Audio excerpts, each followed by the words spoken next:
Welcome to Shawn and Carter Have a Podcast. My name is Shawn. And I'm Carter. Woohoo! We're back again. We're We back are again. finished with the first season of Marble Hornets and horrified. Terrified. We both finished it just like minutes ago. I think I kind of like ramping up to the podcast by watching the thing that we're going to watch when I can do that. When I can do that, I like just full momentum going right in. Well, just literally, sincerely did not have the time to catch up before today. I could have done it, but I had things that I was like, no, I should do this first. I should do this first, and I just pushed it off, and I was like, it's fine if I do it right before. Thursday night, leading into Friday, I pulled an all-nighter. What? I did not go to sleep. What are you in college?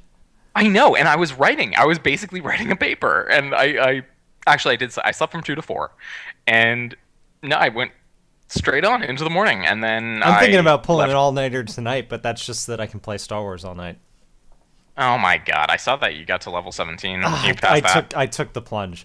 I decided my problem with World of Warcraft was I would burn out, so that I would have like these 2-week periods where I was paying for the game but I wasn't playing it. And I think what I'm gonna do from now on is I've written the 30-day resubscription date on my calendar, and when I get to that week, I'll play the hell out of the game, and then I will cancel it until I have a bunch of free time again. Like, I'll just let 2 weeks go by where I don't play it. Nice. And I think I can try that, and I think it'll save me a little bit of money, and I will be forced to not be paying for the. I will not be forced to pay for the game when I'm not playing it. You mentioned you have a ship now. Is it awesome? Right. Yeah. I know you've never played WoW, but the transportation system in the two games is very different. It's probably Really? one of the most different things I've encountered between the two. And you get you feel like a real entity in this universe because you get your own ship, and when you're in your ship, all of the companions that you can summon to battle and stuff are in it at the same time with you. So you kind of feel like this is your whole little family that you travel around the universe, accepting quests and doing battles with. Sounds a lot like Knights of the Old Republic. I'm sure it is a very. I mean, it worked the first time. That was a hugely popular and highly praised game. Yeah. No, I'm not. They know what they're doing. No, they took a formula that they like proved, and then they just made it better and put it online. Something that was pretty cool about that, I don't know if you can do this in the Old Republic, is a lot. Some smaller parts of the story came out just sort of like walking around your ship, while you're traveling and talking to the people who are with you. Yes, like, hey, these what's going on, people man? give you missions and stuff. Yeah. You have a droid that I'm a Jedi, and you have this droid that has served the Jedi Council for years, and he has a history that's over 100 years old, and he has a former master who he kind of wants to see avenged.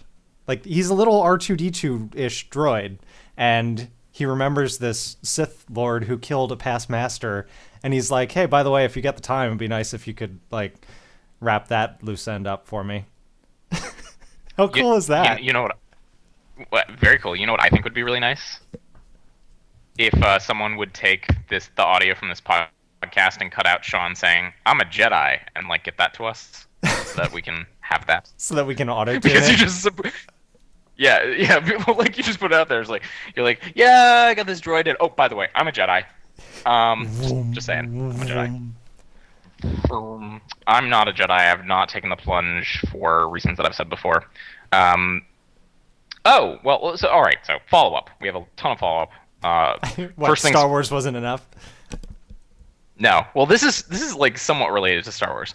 Serial of Sam mentioned I should try out Wine for doing Windowsy things. Yes. Some So kind of emulator thing. no, it's not.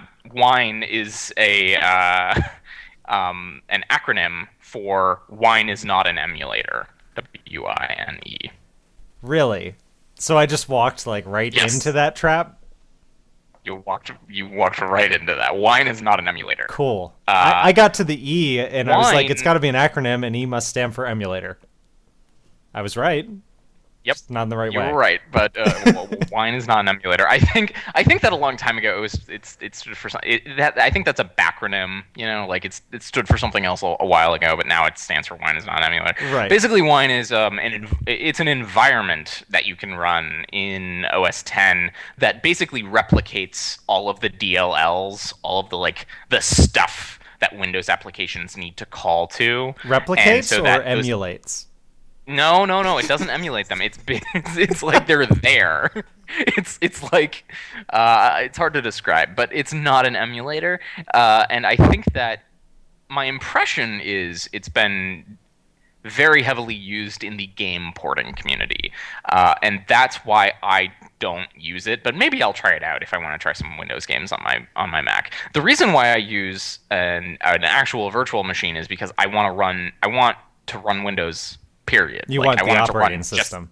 Right. I want the whole thing. I want, when I am in Windows, I want it to work just like Windows. I don't want to run one application. And it's like if an application gets an update, I don't want to have to deal with if Wine is not prepared to handle updates that have to happen for an application. I just want Excel 2010 in Windows to work, and I just want Access to work, and I just want the things that I'm doing over there to work. And I want to be able to the way I have it set up is I have a whole other desktop that's Windows, and I just do a little 3-finger swipe over, and when I'm in Windows, and I can do all my Windowsy things, and it's all backwards and whatever, it's fine. And then I go back to OS 10. I don't want Windows applications to start popping up in OS 10. I don't like that. Don't like it. You want so that's separation, clear like a wall running down the center of a country. Yes, I want Windows to be East Berlin in this example. So, but thank you for the suggestion, Sam, and also awesome animation of me, Shawn, and Alicia. Yeah, how about that? That was so cool. I told him that it was so cool, and he was like, "I want criticism." I was like, "I'll give you criticism, but can you take a compliment?" I don't even know what to say. I've never seen myself animated like that before. It was cool. I thought it was really fun. That's all I really wanted to say. The criticism I would say is that if this is the talent that he has, then the first Shawn and Carter animated thing pales in comparison to this amazing work that he did with he had the Fantasia brooms going past Merlin. I really liked that. I think I sent him an email with a couple points because he wanted some criticism. And I said that one of the things that I've seen in other podcast animations that I really like are jokes that are jokes not in the audio. And that's one of them. He heard you say Merlin knows magic, and what did he go to? He went to Fantasia and the dancing broomsticks. And that's a joke that he added to our dialogue. Completely not our joke. Right. Hilarious. Or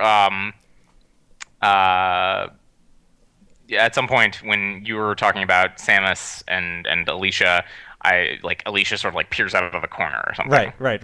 Little crossovers between our imaginings and the real world of us recording a podcast.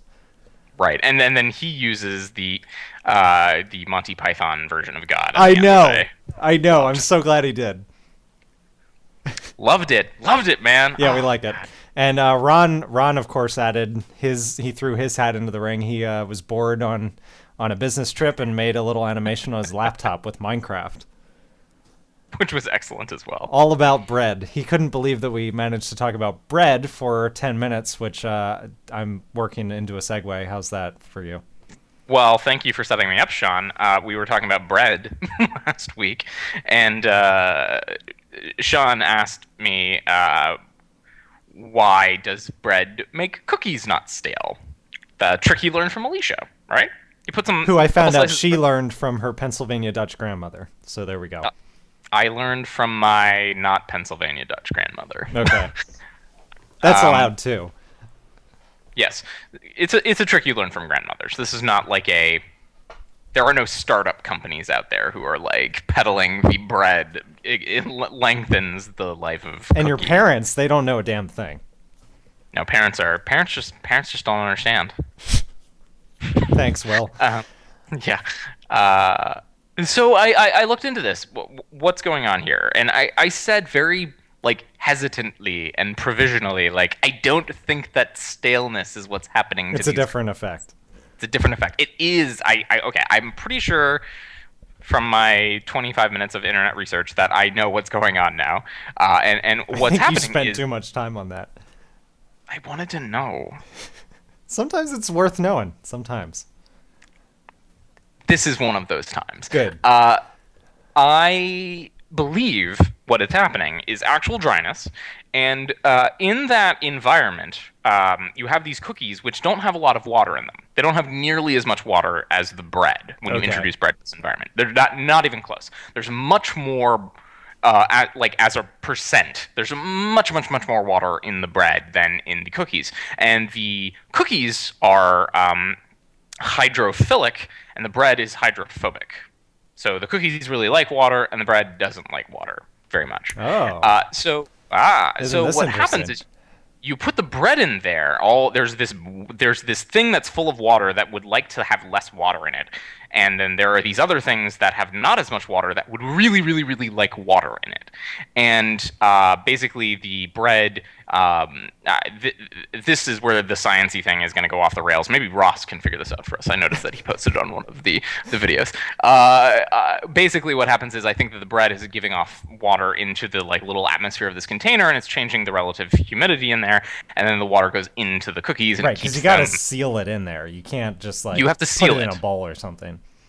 Right, exactly. You have to seal it in there, and then what happens is the bread gives off water, that basically goes into the cookies, and it keeps them, wetter. It provides them with water so that they don't go dry. So as a science experiment, if we want to see how else you could do this, maybe you could just put like a little dish of water inside a container, and the same effect would happen. A sponge. Sure, yeah. Sponge filled with water should do the same thing as long as you have a nice fresh sponge and not one of those that's like all brown and. Right. That's my startup. There you go. Unrelated conversation that we had before the podcast that no one knows what we're talking about. Right. You want to know another trick? Can I give another trick? Yeah. One of these old homespun tricks. So if you buy green bananas. Right. If you put a very brown banana in a paper bag with those green bananas, they will turn yellow very quickly. Really? Yes, they will. So if you have green, I'm only green sounding bananas, this surprised because I work in produce and I don't know this. I know a lot of weird tricks about produce, but I don't know that. Mm-hmm. Yeah, it's true. It's true. If you have green bananas and you put them in a, most people will ripen a melon or bananas or something by simply putting it in a brown paper bag. I haven't heard about putting something in there with it. Well, do you know the gas that I'm trying to find on the internet very quickly? I don't know what it's called, but I know what you're talking about. Oh, man, I just don't think I'm going to have the time to find it. Ethylene. Ethylene, yes. So yes, the reason why putting in...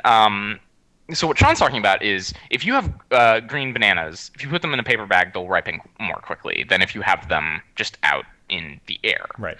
And that's because they give off a bit... The thing that causes them to ripen is a gas that they give off called ethylene. And keeping them inside the paper bag means that they're exposed to more ethylene. The thing is, as a fruit ripens, it gives off more ethylene. So it's like an exponential process? Yeah, exactly. As it ripens, it gives off more and more ethylene. So if you have a very ripe banana, it's giving off tons of ethylene. Okay. And if you put it in a paper bag with unripened bananas, there's much more ethylene in the bag than if you didn't put it in there. And they will ripen much more quickly. Well, isn't that interesting? Yes. Yeah, there's a little Is trick this that we regular- have. There's a little trick that we have to do when it's over the summer and it's really warm in our back room, and we have to worry about things ripening too fast. The bananas come in six boxes on a layer. We have to actually unstack them and restack them with 4 or 5 on a layer, all spaced out because of the gas. Because if they're too close together, they ripen too fast. We have to space them out from each other. Is this a regular segment now? Yes. The science segment? Where we talk about how food transforms. Okay, well, I'm just going to put a segue in here because I don't know how to segue from food to bands. If anyone has any good recommendations about that. We need some bands named after food. Yeah. Ooh, Bananas Ripening reminds me of this band, Bananas Ripening, which reminds me of another band that I want to talk about. I mentioned this on Twitter. I just wanted to bring up this band that I discovered. They've been around for a little while. You discovered them? I discovered them personally. Wow. Me. You got them signed? On our label. They're the first SCHP band. Nice. Shawn and Carter have a label. Okay. I personally discovered them. I didn't discover them for the world a week ago. They are out of Seattle. They've been around for as like a band out on tour for I think about 6 or 7 months, maybe 8 months. They're called The Head and the Heart. And if you like the sort of folk music revival that's been going on over the past maybe 5 or 6 years. Yeah, sure. The Low Anthem, Fleet Foxes, the Decemberists, that kind of music. I would highly recommend The Head and the Heart. They have an album out. It's great. And the reason why I bring them up is I had an opportunity to hear them live. They came to Richmond, and they came to my office, and they did like a little 20-minute acoustic jam session. All they had was a guitar, a violin, and their feet. They pounded on this little stage to do the percussion, and they just were unbelievably amazing. I really like them. Yeah, well, Van Halen played at my job last week. They did? No. Oh. Who gets bands to come play at their office? That's no fair, Carter. I do. The band's name is Head and the Heart, and their first album is Head and the Heart. They're on Spotify, so if you have Spotify, you can listen to them. Our favorite service. I am a big fan of the songs Down in the Valley and Lost in My Mind. Very great songs. Well, I will have to check them out because I have not yet, despite reading your tweet and going oh, there's another indie band that Carter likes. Yeah. They're really, really cool. Did you get to talk to them? Nice people? Yes, we did. It was really, oh my god, they were really, really, they were so down to earth and just, Sweet. hey, oh, it's so cool to come here, and we're it was so cool to meet you, and it was but you're a band, you're much cooler than I am, I just do data, and they're oh, but you're cool, and I'm oh, this is awesome. And then we all went and got ice cream. We didn't. There's no ice cream place close to my work. There's a diner, though, called Diner. Most diners, I think, are. Called Diner. Just called Diner. Right. It's not called the Diner, or a diner, or some diner. It's just Diner. The diner closest to where I grew up has changed hands so many times that people still refer to it as the name it was 10 years ago, even though it's changed 3 different managements and names since then. It's kind of weird. Why doesn't the new management just give it that name? Because it's someone's name. It's someone's last name. Oh. It's I don't know. And that guy has another diner closer to where I live now, and he still uses his name. So I don't know. It might be kind of weird. That reminds me of a restaurant. Do you know the restaurant Friendly's? Yeah. Okay, so up until 1995, it was not called Friendly's. Did you know this? I know. What? It was called Friendly. And everyone called it Friendly's. But if you looked at their sign, it was not Friendly's. It was Friendly. And because of everyone calling it friendlies, eventually they just decided, like, Okay, let's fine. just change the name. We right? are what you say we are. That is a foreshadowing of a topic that we are going to bring up later in the podcast. Nice. Yeah, right? Okay. We're working them in like Buffy. I think the Buffy stuff is going pretty well, by the way. Good. I hope so. Me too. I really like the Shawn told me, I've got an intro for the Buffy stuff we're doing. I had an idea. He didn't say what it was. He didn't play it for me. He didn't say, "Hey, here it is." So I watched the episode, which I thought was great, and I loved the intro. I thought it was really fun. I wanted it to have a slightly different packaging than the podcast. It does. It does. Especially for people who might want to enjoy it without actually watching it. This way they can. Right. I will. Here's my lame attempt at another segue. My Mac has the same packaging, but it has different internals. I have upgraded my Mac. Yeah? Yeah. Yourself? Yes, I have. I have another recommendation to make. So I bought a little kit from this company called MCE. I bought some memory. I wanted to upgrade the RAM on my Mac to 8 gigs, and then I saw that there's this company out there that has this really cool thing where you can open up your Mac laptop, your MacBook Pro. You can take out the optical drive and put in another hard drive. And why would you want to do that? So I have 2 hard drives, and I never use the optical drive. I never use the optical drive. What does the optical drive do?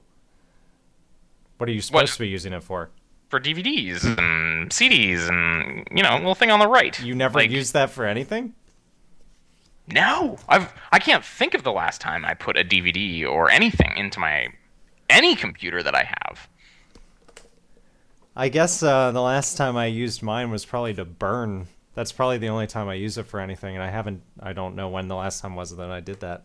I never use it. And also, one of the things you can get with this kit is they give you a little enclosure for the super drive, for the optical drive, that turns it into a USB super drive, USB DVD drive that you can so you can plug it into your Mac, and you can use it You can use it. Yeah, I think that nerds, correct me if I'm wrong. I think that USB is a slower bus than eSATA for the optical, but I don't. I'm not that nerdy, but I'm going to agree with you. I think it will run slower if you use it over USB. I think that's right. I hope it is anyway. Anyway, yeah, or not SATA. That's wrong. The hard drive. What this kit does is it turns the optical bus into a SATA bus. Okay. Someone correct me if I'm wrong on this. I don't think Keep throwing out acronyms that are going to confuse people who don't know what we're talking about. Yeah, exactly. I don't think that a DVD, like a super drive or DVD drive, that doesn't talk to the computer over a SATA bus. I don't think that's right. But anyway, this kit, it's got a little 3.5-inch hard drive. I got a little 750 gig hard drive that you plug in there, and now I got 2 hard drives, and I can do Time Machine backups to this other hard drive, and then store long-term storage things like movies and stuff. Well, if Alicia ever starts running out of space, I'll have to advertise that as an option. Mm-hmm. Yeah, it's pretty cool. I can't imagine she's going to use the optical drive for anything. What do people use that for? Why does Apple? I mean, it's like the floppy. How many years did it take for the floppy drive to go away? The first company that got rid of the floppy drive, though, was the Mac.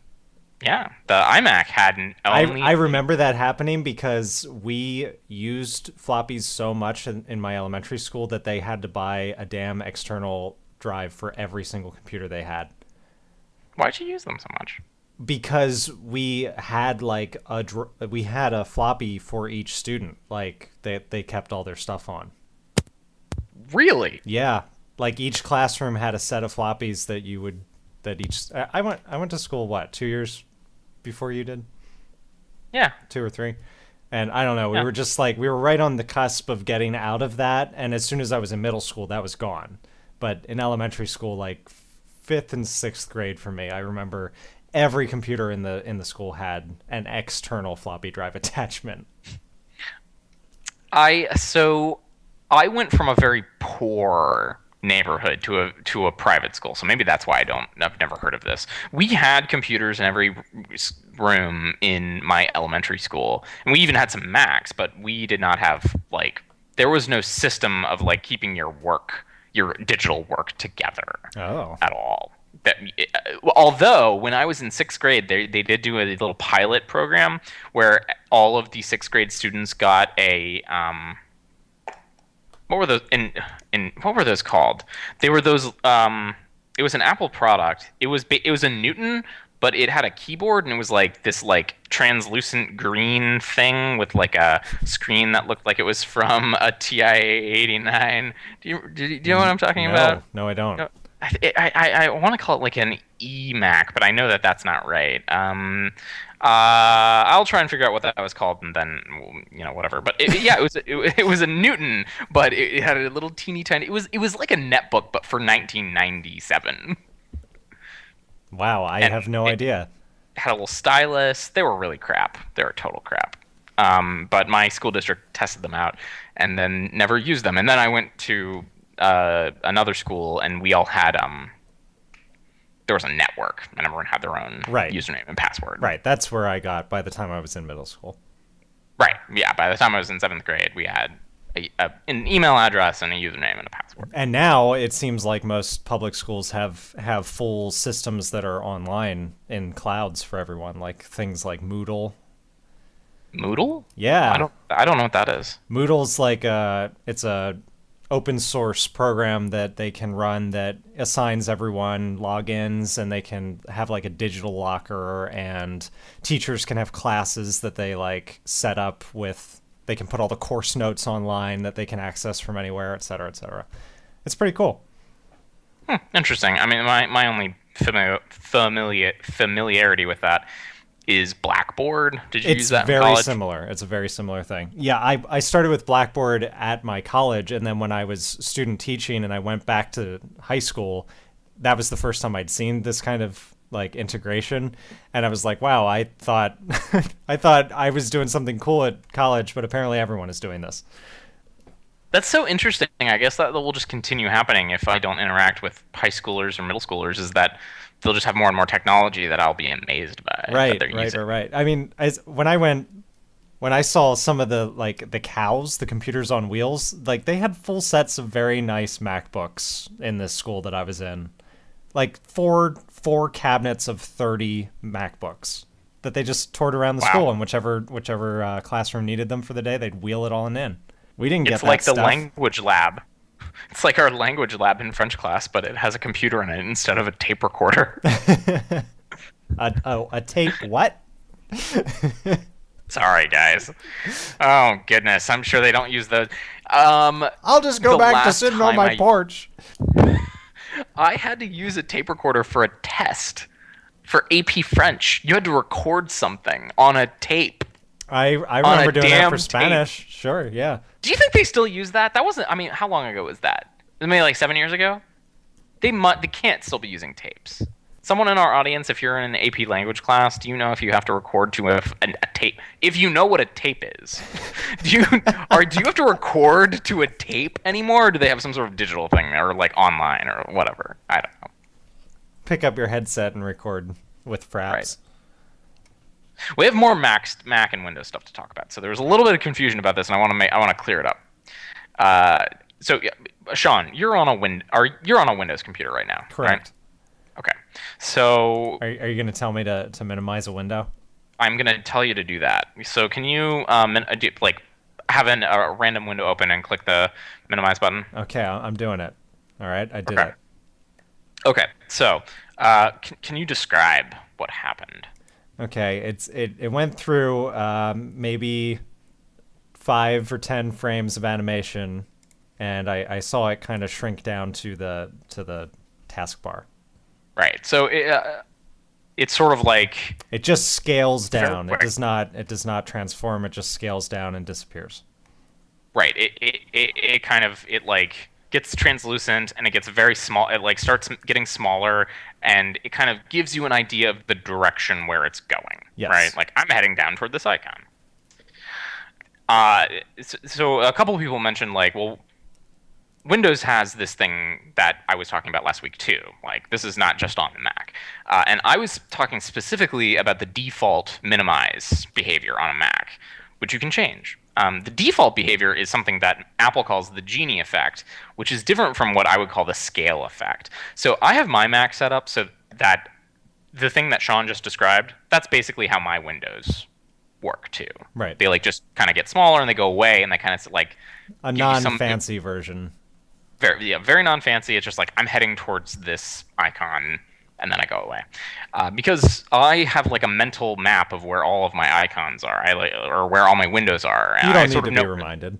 I don't need that, and I'm just going to open up Mission Control and like find my thing, and there's this awesome behavior on the Mac. They used to advertise this more, expose, where you can, on new Macs, you can do a 3-finger swipe down, and whatever app you're in, it will show you all the windows of that app. And I'm in Excel a lot, so I'm constantly just doing like these 3-finger swipes down, moving to another workbook, clicking on it, doing stuff in there. It's great. The Genie effect does not look like this at all in Windows. I was making like sound effects on the last podcast to try and describe it, and I'm doing it right now. I was gesturing in the air, even though I know that you can't see me gesturing of what the window is doing. It is your window like it's hard to describe. It really is an animation. It's a full animation. It looks like your window is pouring into the dock. Especially when you have it on the side. If you have your dock on the side, it's even more it feels like it's more exaggerated. It will take the side that is closest to the dock and pinch it down to a very small size, and like the window will warp that way. The right side, like if it's on the left side will shrink right down. The right side will stay the same size. Then it will catch up with it and move off to the left. Yes. And the reason why they call it and this is something that came out at the very, very, very beginning of OS X. If you Google for the 2000 WWDC, where Steve Jobs, by the way, I've been noticing that I'm missing him a lot lately. I just want to throw that there. Where Steve Jobs BFF, is Steve. introing. Yeah. Steve is talking about OS X and all the like architecture, whatever, and then they unveil Aqua, the whole like top level UI. Right. One of the big things he shows in 2000, 12 years ago, is the Genie effect, where things just like get sucked into the dock and grow out of the dock and give you this visual indication. And actually the dock behavior has changed since then, but the default behavior is that you've got like all your little icons for your apps, and then there's this little like line where it splits the dock up, and all the stuff on the left are your apps that you can launch, and the stuff on the right is your trash, your downloads, documents, and then all of your minimized windows. Right. So when a window minimizes, it gets a new place on the dock, which is very different from Windows, where it in Windows 7 it gives you this like, it gives you the app icon, and then they all hide behind it. Right, and it gives you that visual indication like there's something behind me. Yeah, there's a right? little like, bar that appears windows on top. Right, and when you scroll over it, it gives you that bar, and you can click things in. I think that I like that. But like if you're not on the dock, it's just like you have an. If the program isn't open, it's just an icon. If it is open, it's got it's sort of like visually highlighted, and if there are multiple windows, it kind of like tells you like I have windows behind me, and if you come down, you can see them. Right. So just wanted to like say, no, Windows does not have the Genie effect. It's okay. It's fine. The reason that it came up, I would point out, is that Chris Pirillo's dad, when he was using OS X for the first time, he was witnessing it happen, and he was explaining out loud like, oh, now I know where that window went.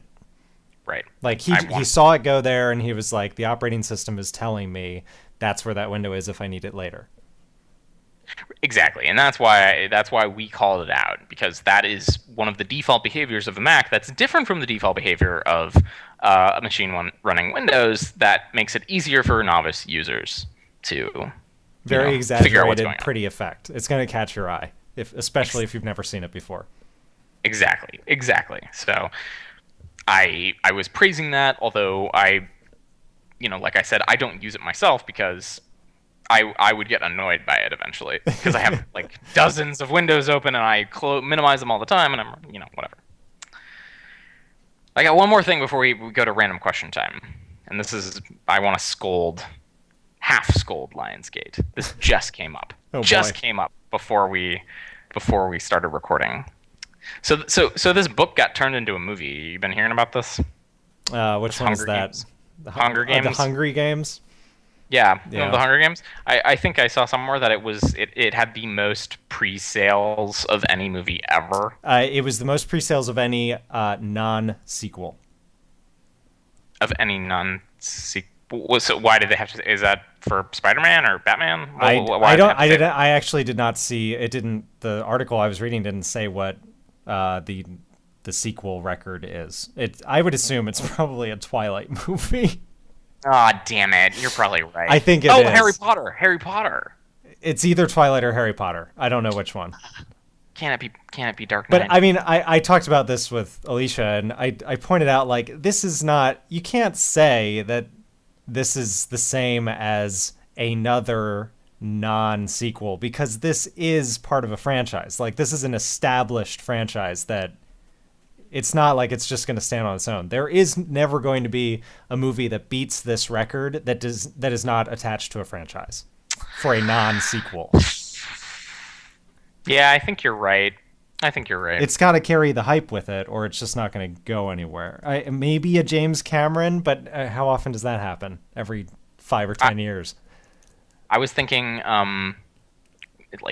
Christopher Nolan, maybe. Inception was pretty well hyped, right? Yeah, but I still think that it probably, I think that it probably came close to like where these types of movie, the Harry Potter, Twilight, Hunger Games movies come. I don't think it quite got to the same level though. Right. Or maybe even in the future, superhero franchises. Oh, that's true. They can claim that Spider-Man, the new Spider-Man with the kid from The Social Network, is not a sequel, even though it has like 70 years of history behind it. Because it is a reboot. I would also say that I think that gets to the point we are trying and either successfully or not successfully making about DLC on day one. this thing that you're talking about. So the Hunger Games came out, and there is this effort called Imagine Better that is trying to get people to be more aware of Oxfam America, a big charity that they do a lot of stuff, but they have a program called Grow, and it is specifically about issues of hunger and poverty. Mm-hmm. And it's a big Imagine Better is a big anti-hunger campaign. Really great effort. I'm going to send Shawn a link to the Grow section of Oxfam. You don't have to donate. You just, it's just got information. And if you want, you can sign up to get like emails every so often about, hunger issues, and you can learn more about it. And Oxfam is one of my very favorite charities of all time. They score very highly on Charity Navigator, if that matters for you. And it's That's just a like great an effort. And I think indication that of how charitable organizations are, right? Right, yeah. I mean, how trustworthy they are and where the money goes.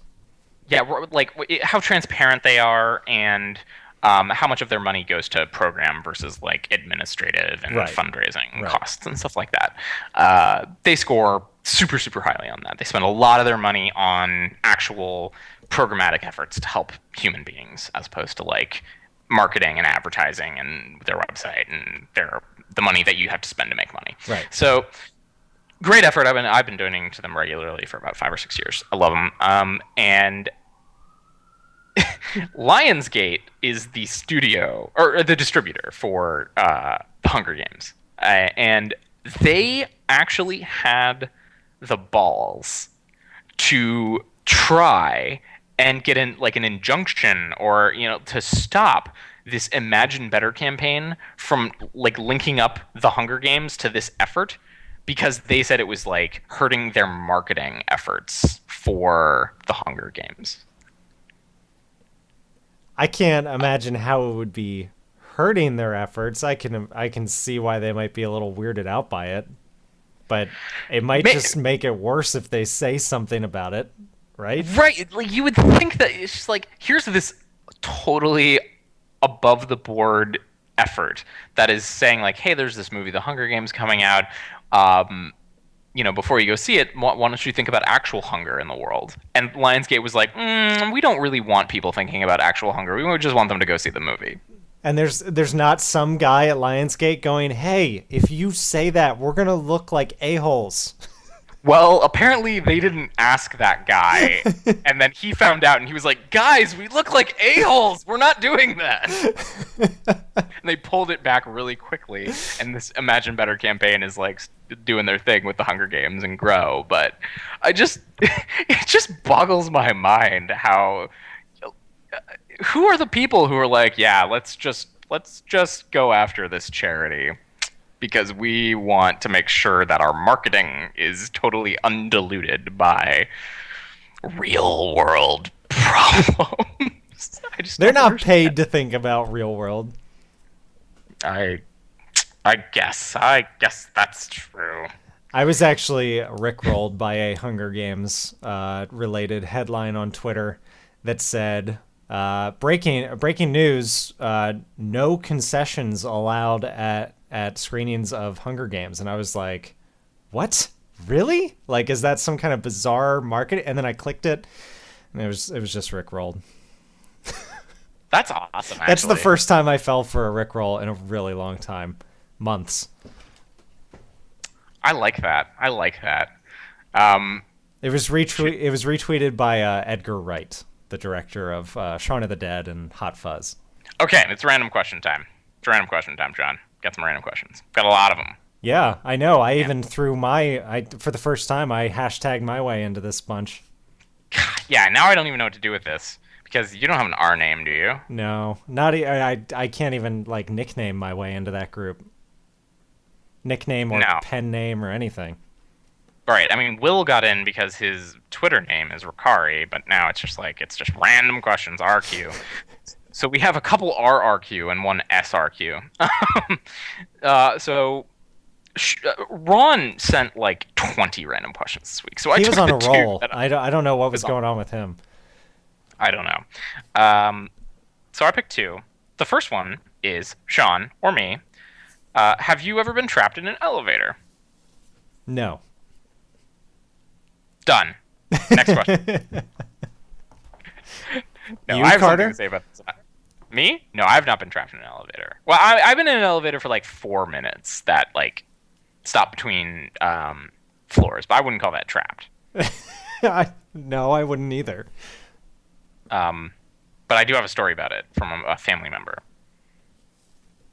From my grandmother, actually. Do you want to hear it? Yeah. Uh-huh. Okay. My grandmother refused to ride in elevators because she would go upstairs or figure something else out.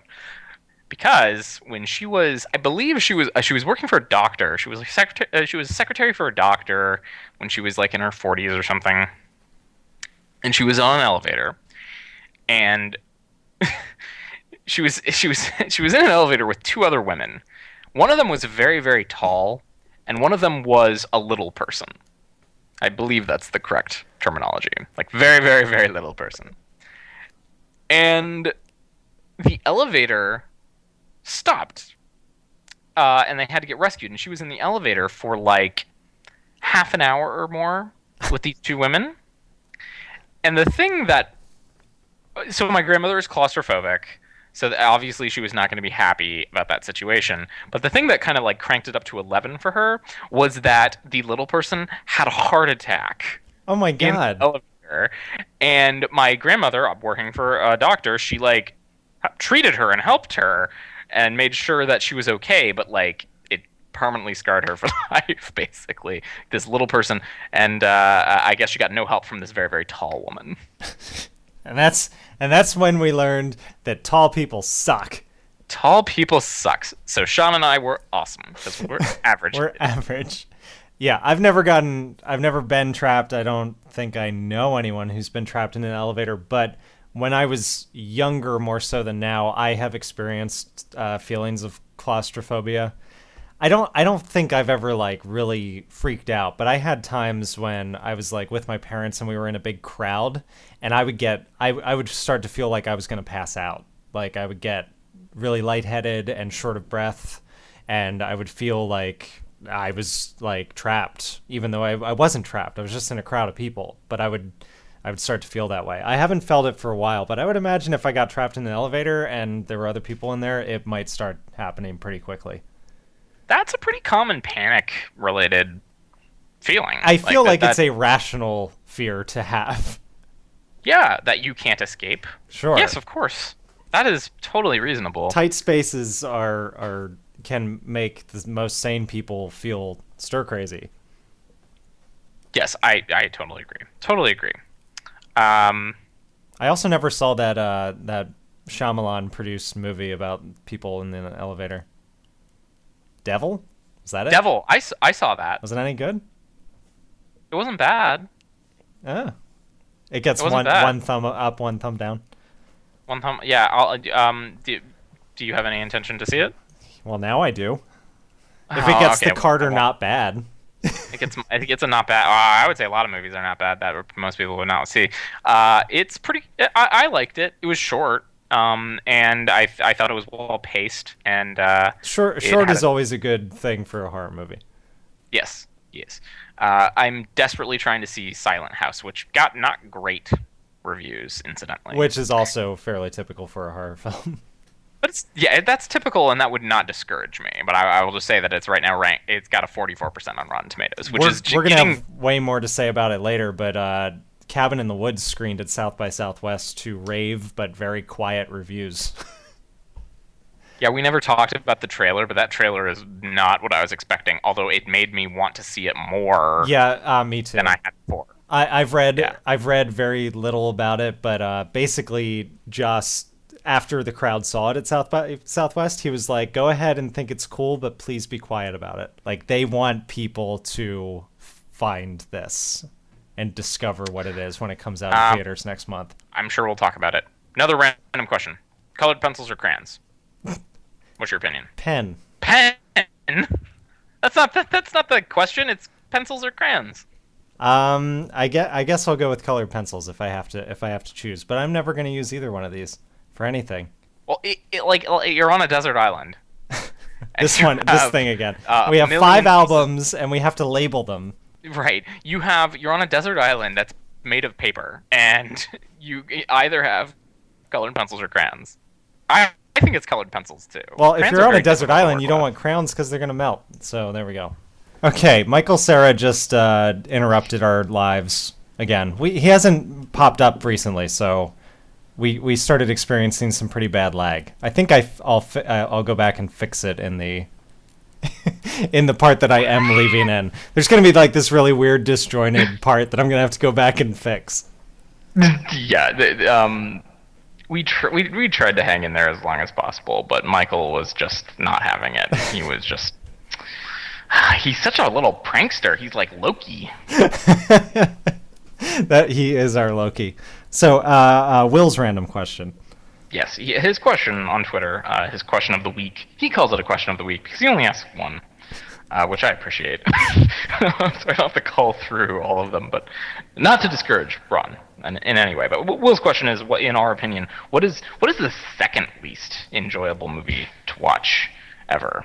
Will always has these weird qualifications on his questions. Like that Yes. that time he did the favorite albums and I kind of glazed over his second question.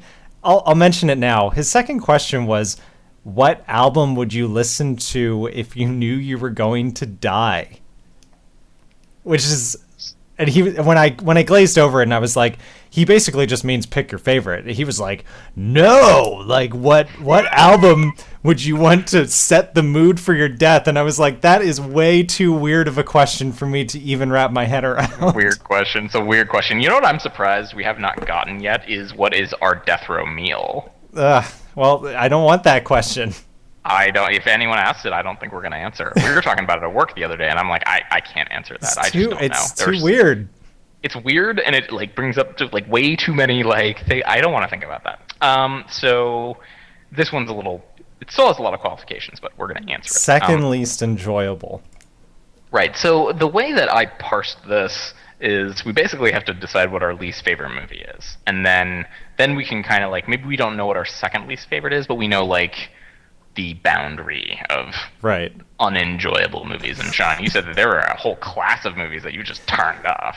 Yeah, I'm compiling a list. Maybe we'll go over in more detail when we have less to talk about. But there's one film in particular that I rented from Netflix, read the description, looked at the reviews. There was no reason. It was a popular movie. There was no reason that I should have thought entering this film that I was going to hate it so much that I would turn it off in the first 15 minutes. But I did. And that film was John Q.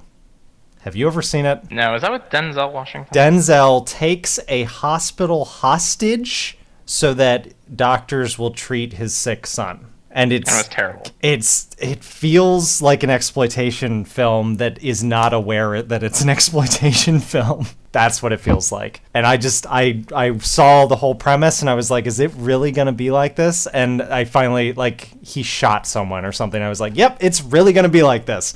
And I turned it off.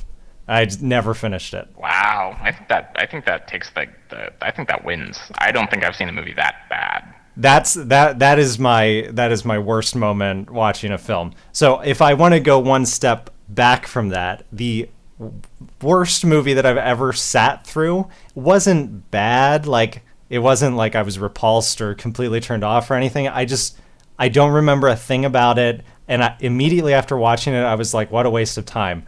And that was a movie that my girlfriend dragged me to when I was a teenager with Ben Affleck called Bounce. Do you remember this? It wasn't even a rom-com. It was like a rom-sad. It was rom-sad. It was bad. No, I think it was It was Ben Affleck and Gwyneth Paltrow, and it was like her husband died, and then he came along, and I don't know. It was... Like I said, I barely remember anything about it because even immediately after I saw it, I was like, that was just bad. I don't know what the second worst movie I've ever seen is. I don't know that I know what the worst movie I've ever seen is. I will say that I fell asleep during Death Proof, the second part of the Grindhouse the Tarantino half. Yeah. I literally fell asleep. That is a very... woke up at the end. That seems to be a very decisive movie for people. Yeah. I'll also just say that I hate Napoleon Dynamite, but can't stand that movie. I don't... Sure I like that movie, but I won't fault you for not liking it. There are a lot of reasons that people might not like that movie. Yeah, I think I've mentioned this before, that Napoleon Dynamite is... a problem for Netflix and their algorithms because it's so divisive that people either love it or they hate it. Comedy is so subjective. It's hard to classify things like that. The movies that are like related to it, I like. If you like try to group them together, you know, you might think like if Carter likes a bunch of these movies that seem similar to Napoleon Dynamite, he probably likes Napoleon Dynamite, but he doesn't. I bet you didn't like Nacho Libre, which was the next movie from that director. I saw it. It was forgettable. It was the same. It was very, very similar in style. It was stylistically, yeah, very similar. And I didn't hate it so much as I just didn't anything it. Yeah. Yeah. I nothinged it. So I've seen a lot of movies that a lot of people don't like that I've still found things to like about. But John Q, couldn't bring myself to finish. Bounce had absolutely nothing redeeming about it. I'm trying to think. There must be a movie that I've turned off, but at the moment I can't. I have other movies that I really want to watch that I haven't. That even though I've started, I've been like, well, I do want to watch this, but I'm just not in the mood, and I've turned them off. And that includes some like movies that I should have watched by now, like Das Boot, which is in the top 100 on Netflix. There's no reason I shouldn't have watched that, but I've watched only the first 10 minutes, and I was like, another time I'll watch a 3-hour German subtitled awesome war movie. That's a real psychological phenomena that you're experiencing. Is it? And it has a name. Yeah. It has a name. I'm blanking on the name. But it's basically that your current self thinks that your future self is better. Oh, I know what you're talking about. Yeah. you're like current me is too lazy to watch Das Boot, but I'm sure that future me will watch it because future me is going to be awesome. Yes, I know exactly what you're talking about. I talk about my future self all the time. Okay, so my question, because I decided to get into the random question game because something came up. I decided to throw it out there. My question is this, and I'll tell a story. I was talking to someone who I work with, and this person is unaware. Like, maybe I think that they know that I do some stuff on YouTube, but they're unaware of like the Sean V. Martin brand. So there's no way that they know who you are, Carter. No one who doesn't know about you knows who I am. So anyway, I was talking to this person, and I was having a conversation with them that it was related to something that we had talked about, and I wanted to bring up your opinion on it for some reason. And I was like, this person has no frame of reference for who Carter is. I don't even want to be like this person who I met on the internet, because it just sounds weird. So I was just like, well, my podcasting partner Carter, and they gave me this look like, you're what are you talking about? And I think there are a lot of people, if I said my podcasting partner, they would just be like, oh yeah, he has his brand, he's got his website, whatever, he does that thing. But this person just looked at me like, what are you what does that even mean, you nerd? So my question was, if you have ever had to talk about me to someone who would not know who I was, how you've like framed me for them. Apparently I say my podcasting partner. Well, I follow-up question. Like, what did you respond to this incredulity? Did you like say like, no, it's this? I said, I said, do you know what a podcast is? And they were like, it's like a recorded radio show. And I said, yeah, okay. Like they knew that much, and that was pretty much all I followed up on. I wasn't sure if they even knew what it was. Okay. Well, there are some people who don't always listen to the podcast who know that I do this. So like that class of people are taken care of. Like some family, like my dad doesn't listen to the podcast, but he knows that I do it. And if I mention Shawn, he's like, oh yeah. Yeah, that guy. I know that guy. I know that guy. Okay, got it. I'm trying to think if I've ever talked about podcast or something we've talked about to someone who doesn't listen to it. I have mentioned to some of my work friends that I have a podcast, and that's sort of how I didn't bring up like a topic. I was just like offhand at some point. I was like, oh yeah, I do this podcast thing with this guy Shawn. We record on Saturdays. And I'm like, oh, that's cool. And then I think in subsequent conversations, I've just been like, Shawn, you know the guy I do that podcast with? They're like, oh yeah. Oh yeah, that guy. Yeah, exactly. See, that's what I'm talking about. That's basically what I've had to do. Because the only reason I bothered to explain who you were was so that I could reference you again later if I had to. So I wasn't just like, hey, my buddy Carter. The who? Oh, the podcast guy. Podcast guy. That's right. Well, I mean, like that's sort of similar to one of my best friends. His name is Ed, and he lives in California. He's never, ever going to know any of the people I know in Virginia, ever. But I talk with him all the time, and we've had a lot of like life experiences together. We went to college together, got in trouble together, and I think that's sort of like a similar kind of way to talk about people. It's like, yeah, that guy Ed. Oh yeah, that's Carter's friend in California. You're Shawn. Yeah, that's Carter's friend from the internet. Yeah, it's just like here in 2012, it's so much easier to have like close relationships with people that you talk with like all the time who you never see. Yeah, like Ron. Yeah. The guys at Rooster Teeth, I know Gus moved to Puerto Rico for like 3 years, and he was best friends with Jeff, and he said it was basically like nothing changed. Like they didn't see each other, but they still like played games on Xbox every night and like talked on IM all the time, and it was no different. Except he was a couple thousand miles across an ocean or something. The internet's pretty amazing. Yeah. If not for if we were our same selves, but had been born 20 years earlier, like if we'd been born in the 60s as opposed to the 80s, we never would have known each other. Right. Never. Maybe we would have like ham radio shows that we would have done. Oh no, you've just spawned a series of conversations and questions from my father. My grandfather was a ham radio kind of guy, and I've played with his equipment before. It's pretty cool, actually. Don't ever say that you've played with your grandfather's equipment again. Ham radio equipment. I didn't say I played. Like, don't. If Shawn edited this to make it sound like I said that, I said ham radio equipment. Okay. What else are we doing here today, Carter?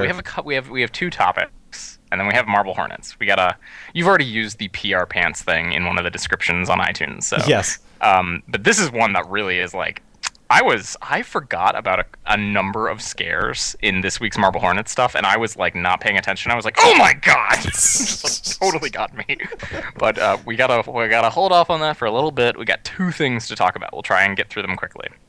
We're going to talk about Mass Effect 3 and not follow up from the last time we talked about it. Yeah, different but the same somehow. Different but oddly related. And we're also going to talk about Apple. I'm just going to throw something out there, and if Shawn, if you want to like ask a follow-up question, you can. But I'm going to try and save a point that I made a very long time ago, if anyone remembers. So this week, early this week, Tim Cook and Peter Oppenheimer, that is not a name that people hear very frequently. Peter Oppenheimer is the CFO of Apple. You only real nerds or people who are like plugged into the whole finance side of Apple know about that guy, Peter Oppenheimer. They were on a call, and they announced a new initiative that Apple is rolling out. And a decision that the board made. They are going to do two things with their money. We've talked about all their money. They have a lot of money. They have more money than... Billion Billion with a B. I guess 100 million is not a whole lot for them. 100 million is not a whole lot for them. They sold 3 million iPads in the first week of the new iPad. I kept reading all these different statistics, like different ways of framing that, like against what we're already looking at. I saw a number that was like in the first 3 days, the new iPad represented, by the end of the first 3 days, represented 5% of the tablet market. One statistic that I saw is that it took an entire quarter to sell as many iPad 2s as it took in 3 days. Okay. The new iPad. Yeah. So a quarter, that's 3 months. Pretty serious stuff. So Apple's raking in the cash like crazy, like bananas. And they're doing a little something with their cash. They're going to spend $45 billion of their money over the next 3 years. They're doing two things. One, they're invading Iran. They could. They are not doing that. They are doing one. I think they're using $10 billion to do. Maybe your dad can correct me. I don't know the numbers off the top of my head. They're doing a stock buyback so that they're going to purchase some of their own shares. Got a little bigger stake in their own company. Yeah. Well, it helps prevent the dilution of all the other shares that are out in the market. Okay. That's sort of the. So I'm going to tie this back to something I said a long time ago about like what Apple does with money. But that one, they're going to buy some of their own stock back. Two, they're over 3 years, they're going to do dividends. They haven't done a dividend since like I think 1994, 1996, a very, very long time ago. A dividend is everyone who owns stock in Apple gets a little bit of money. Ooh. So they get a little bit of money back. So your dad has some Apple shares. Every quarter, he's getting something like, for every share he has, he's going to get, I think, $2.66. He's going to get a check from Apple. If he's got 10 shares, he's going to get $26.60 from Apple. Nice. So he's going to take my mom to dinner, I guess. Maybe. I imagine I imagine he's going to reinvest that, but whatever. I don't know. Into his marriage. Into his marriage. Into his familial life. So that is going to represent over 3 years $45 billion. I can't even give context for that. That's so much money. Right. How many stocks? How many individual stocks do they have? Shawn, I don't know, but I know that they're up to around $600 a share. Do publicly traded companies have like availability for just numbers of shares, or is that something that is kind of ambiguous? Yep, they do. Okay. They. I'd have to do the division.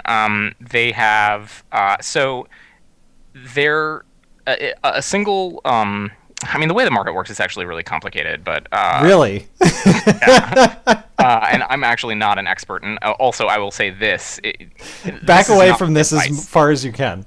Yeah, this is not advice on. This is mere like analysis from someone who likes to follow Apple and some thoughts. I'm not telling anyone like what to do. If you own any shares in Apple, this is not advice. This is not a financial advice podcast. It is no way, is it? Apple shares are closed on Friday at $596 a share. So if you wanted to buy, if I had, a whole bunch of shares in Apple and you came to me and you wanted one, I would probably ask you for $596 for one of them or something around there. So it's about $600 a share. And their market capitalization, which is all of their shares times what they're worth, is $555 billion. So they probably have about 1 billion shares. Okay. Somewhere around there.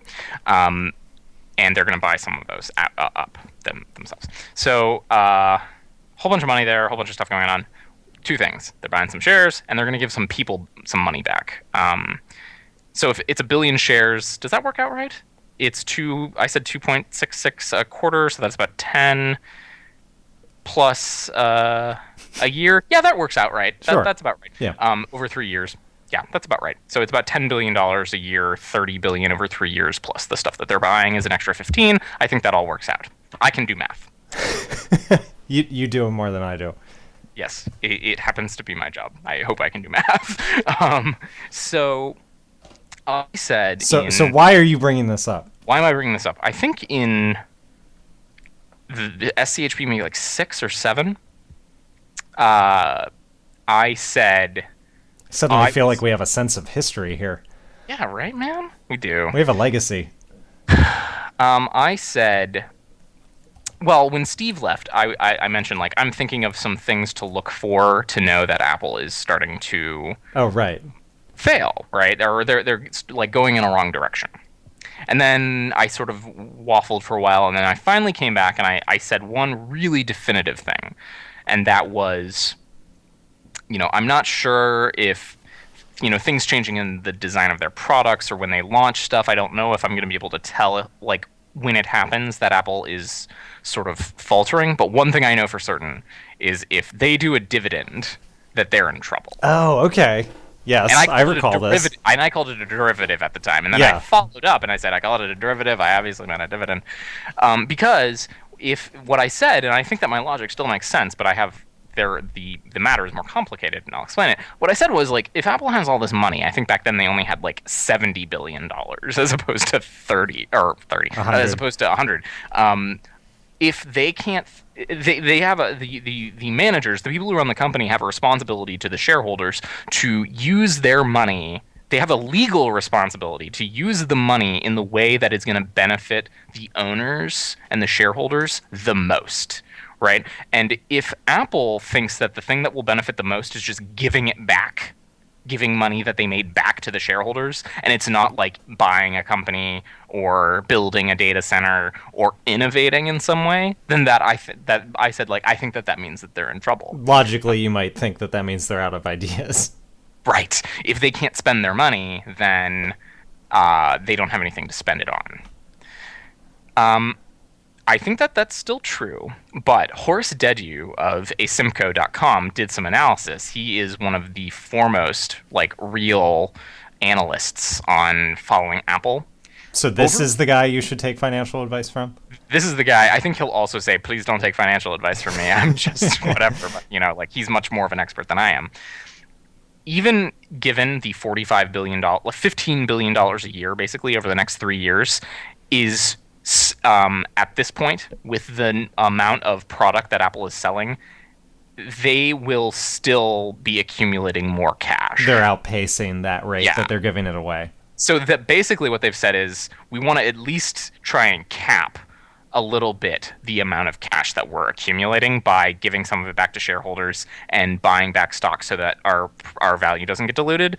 But we're still going to be pulling in so much more money that it's basically not even going to matter. So it's like they're in first place and it's Final Jeopardy, and they know how much money they can risk without risking too much. They do. And they wrote down that number, and that's what the number is that they're giving back. Totally. They are making more money than any company has ever made in like the history of making money. And it's actually really take that, Karl Marx. Shocking. Yeah. It's really interesting. There have been a lot of articles over the past like 6 months about Apple's stock value, about the price for, per share. And there's a whole bunch of people who think that it's really too high. It's $600. like a lot of companies will have by this point split shares. Yeah, Apple. When was the last time they did a split? I think we talked about this before. Apple did a split in the 90s, a long time ago. But I maybe once again, maybe your dad has a clue on that. I don't know the last time they did a split. But by the same token, there are a lot of people who think Apple is undervalued. Right. And Horace Dediu, I might have mentioned this before, he has articulated the fear of the market on Apple, why the market doesn't want to value them higher. And it's because a lot of their products are too innovative and too creative. And it's hard for hard-headed analysts to think that a single company can just keep being, awesome. It doesn't make logical sense. Right. It's like, yeah, you might have, maybe you come up with Windows and you're amazing, but then you come up with the Zune and, Windows Vista and it's like who could have imagined a single company would come up with the iPod, the iPhone, and the iPad? Even though they all have the guy who named them. Right. But if we take the name out, who would have thought in 2001? Right. I think that's right when the iPad. A single company is going to come up with. They essentially cornered two markets that didn't exist, and they took over a third market. Right. Like there's a single company out there. It is going to create the mass market digital music player market, and they are going to own 75% of that market. They are going to create a smartphone market, a mass smartphone market, and they are going to have, they're not going to own that market. They will for a while, but they will have the most profit of that market of all the other companies put together. And they are going to create this market for tablets that never existed before and have like 80% of that market. That's like if you were like if you were a betting man, this is not a safe bet. Exactly, and the stock market is all about taking bets. So statistics say the next step is going to be a failure, even though history has shown us otherwise. Yeah, since Steve Jobs took over Apple in 1999, they have had huge successes, and their failures have been so small. Like when you think of I can think of some really big Apple failures from like the 80s and the 90s. Did you know that Apple spent some time in the digital camera market? No, I didn't. They had these what were they? Quick takes? I don't know what they're called. They were very early digital cameras that were like $3,000, and they looked like binoculars, and they were and the pictures that they took. They were like thumbnail sized when you put them on a computer. Yikes. And horrible, totally bombed. Did you know that they came up with a gaming console in the early 90s? I did know that. Horrible idea. I've heard that story. Nightmare. I heard that story probably when Microsoft was trying to get into the game, and everyone was like, what are they doing? They're asking for failure. Right.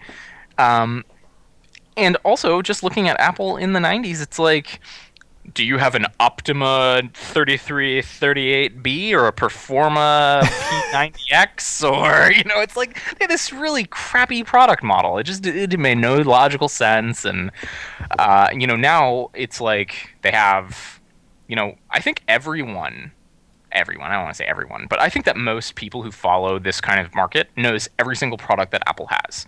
They have iPod Touches, iPhones, iPads, Macs, iMacs, maybe the Apple TV. Maybe people know about the Apple TV. I bet people. Every name that you look at, none of them are gonna stand out to you as being weird. No, and even if they didn't know about it, you're like Apple TV. People would be like, "Oh yeah, I've heard about that. I know that." Oh, it has the words Apple and TV in it. I know what it is now. Right. Every product that Apple has is either i something, Apple something, Mac something. They don't. And now someone is going to go and be like, "You forgot about Google Wait." Oh no, wait. Have I forgotten about something? They might have some accessory or whatever that I've forgotten about, but it's like you forgot about Aperture. You forgot about iLife. You forgot about GarageBand.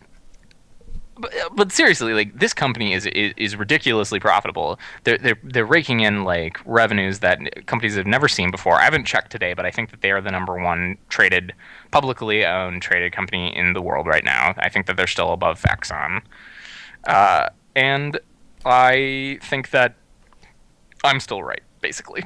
Okay, good. Well, I'm glad we cleared any confusion up. Yes. So, and if anyone owns any shares in Apple, enjoy your couple bucks that you're going to get every quarter from their dividend that they haven't done in a very long time. If you say there's no such thing as a free lunch, just wait for your dividend.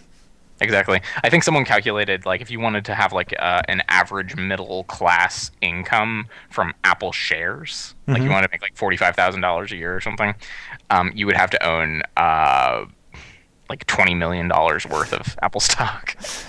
Too bad, Dad. Too bad. This close. Okay. We have another topic before Marble Hornets, and that's another big company PR thing, I guess.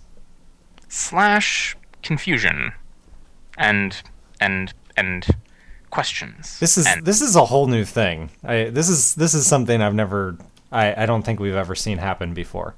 If Shawn and I were doing our ham radio show in the 80s, I don't think we'd be talking about things like this. But now we are. And again, because of the internet. It's all because of the internet. It's definitely because of the internet. 100%. I think that, well, we should say what we're talking about. BioWare has decided after... We talked about Mass Effect 3 a couple weeks ago because of specifically complaints about the same day as launch DLC. And a couple weeks later, once everyone had beaten the game, they started complaining and in certain cases suing because they felt that the ending of the game did not live up to what the company had indicated with the entire series, which is a series that's very based on making your own decisions to kind of inform the game as to the way you want to play. I think Mass Effect 2 had something like 7 or 8 endings, different endings. Mass Effect 3 only has 3, right? Mass Effect 3 has only 3, and I think, and spoilers might be in here, but I don't know because I haven't done it myself. I think in at least one of the endings, your main character dies, and people had problems with that. And people had problems with the endings as a whole. Critics didn't seem to have a problem with the endings generally, but all the audience members did. And BioWare announced earlier this week that they didn't say specifically how or what their plan is. They said they'll announce in April, but they said that they will revise and revisit the ending to hope in the hopes of satisfying an unsatisfied audience. So, right up until that last thing, I think we're talking about universal stuff. Like, there's this product, there's this thing, people like it, they've been following it for a long time, there's a big critical audience, and then in the final chapter, moment, episode, whatever, it doesn't live up to people's expectations, and some folks are angry. Like, no one's going to complain about that. That's not what we're complaining. You could apply that to all kinds of things. Everything. I like everything. I think how many TV shows have people been upset with the final ending? How many George Lucas movies? The thing that Shawn and I immediately went to on Twitter was like, everybody, like, I don't know anyone who was like, I was so incredibly satisfied with the way that Star Wars ended. With Ewoks dancing and singing. I mean, if you go from the very first scene where that Star Destroyer is chasing Princess Leia's ship, I'm thinking Ewoks, right? I'm thinking little cuddly teddy bears crushing the bad guys. Right. Or, it's like, I think the sequel trilogy was just right on target. And that Hayden Christensen, man, he can act. Someone give that kid an Oscar. Can we just have him overdub James Earl Jones in the original ones? Right? Please. With a Hayden Christensen. However, I don't think anyone sued George Lucas, did they? I don't know of any lawsuits over Return of the Jedi or the sequel. I don't know of any. There might have been, but I'm very doubtful. People do like being litigious, but I don't know. They do, but I certainly nothing got like this kind of play. Nothing. I mean, both of us are pretty big Star Wars dorks. I think we would have heard about it. This is incredible to me that this studio is caving to fan pressure to change their product in some way. I think the biggest deal is that it is this huge company and a huge blockbuster game. I mean, it's one of the most hyped games of this entire year. Right, and this series is like crazy. Yes, it's had a huge amount of support from its distributors. It's had something like $100 million marketing budget. That's a Hollywood film. Yeah, it's a movie, and that is like saying, I went and saw. Well, I can't say The Hunger Games because that's based off a book. I went and saw Silent House, and I really didn't like the ending. And it's like I had a big campaign to change the ending. Right. And that the studio was like, well, you know what? We hear you. And maybe we're thinking about changing the ending, and even if we don't, we're going to come up with something that I think you're really going to like. I don't have a problem with BioWare admitting that the ending didn't satisfy people. There's a very famous game called Halo 2 that Bungie has famously, after they released it, like after they got to Halo 3 and Halo Reach, they've said that was not our shining moment. Like, we got rushed. We finished the game as quickly as we could. There were some things we had to glaze over. The ending was not the ending that we had in mind, but that's the product that got delivered. And that's just the way it stands, and they've never changed it, and they've never tried to fix it in any way. But I don't think that's what's going. I mean, someone in our audience, please, and correct me if I'm wrong. BioWare is not saying like we agree that this is not a great product. They agree that people are unsatisfied. Yeah, like they're like, we get that you're unsatisfied. I mean, they're not saying like, yeah, we wish we had made a better product. They're saying we made the best. I think that what they're saying is we made the best product that we thought we could make, and it was not the product that you wanted, and so we're just going to change it. Yeah, and just to be clear, again, we don't know in what ways they're going to change it. Exactly. So, we don't know if this means entirely new endings. This could just mean like some kind of coda. This could mean, I don't know. I have no idea. Basically, the idea that we don't know what it means is one of the things that's really frustrating about this whole thing. I don't know. Yeah, and I thinking about this in terms of public relations, I'm not entirely sure what the thought was on this. Are they just trying to get people to shut up? Because I don't think people are going to shut up. No way. I mean, it's like addressing a troll. Like, you're not supposed to give attention to it because you're just fanning the flames. Exactly. So it's like, if their problem was, well, people are angry, we wanted to get them to stop talking, and we'll just put something out there.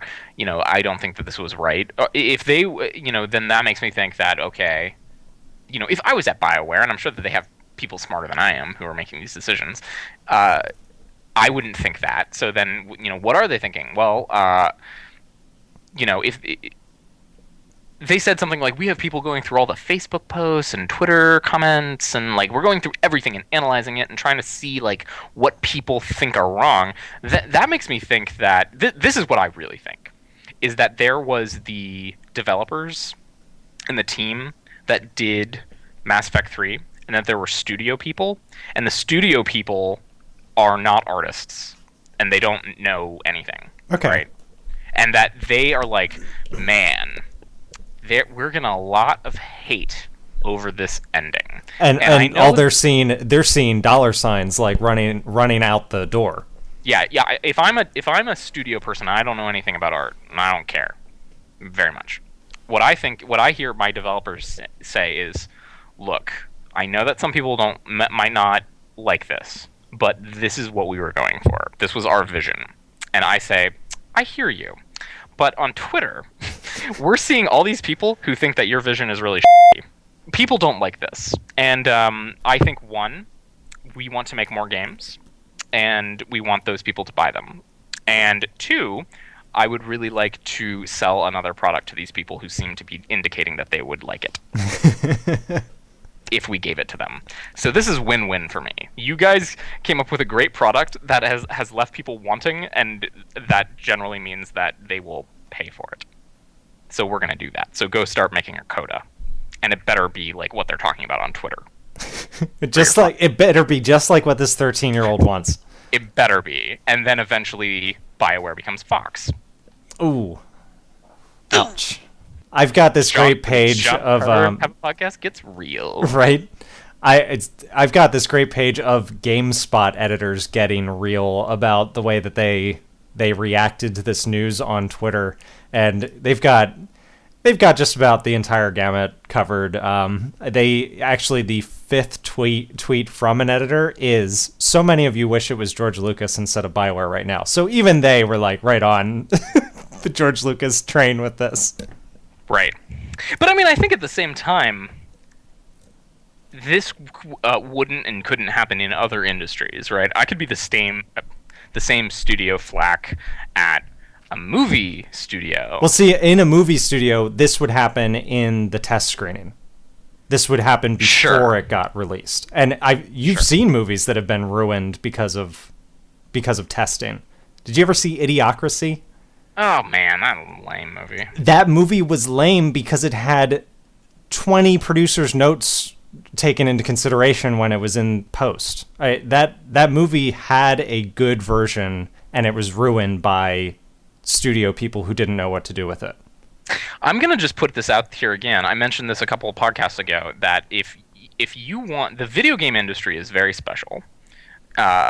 And if you want to see like a great window into the very early days of it, you should download it's on Amazon for Kindle, Jordan Mechner's journals. He's the guy. He was the developer who did Prince of Persia, very, very original Prince of Persia, for Apple II and for the Mac and for PC. He also did Karateka, which was like a hugely popular game in the mid '80s on computers, and I think it was also an arcade game. That was back in the day, and still it's a lot like this when a single person could make an entire video game. Right. One person. You could do it all by yourself. And even today, it's like, look at Minecraft. Team of 10 developers. No studio. Can do a huge game that's massively popular and rakes in, millions and millions of dollars. But it's getting, the studio system is getting layered on top of it. So it's like, you just mentioned they spent $100 million on the marketing of Mass Effect 3. They have I've been watching the NCAA tournament. There are Mass Effect 3 commercials in the NCAA tournament. Those commercials aren't cheap. I have Hulu Plus, and I see a Mass Effect 3 ad on just about every show that I watch.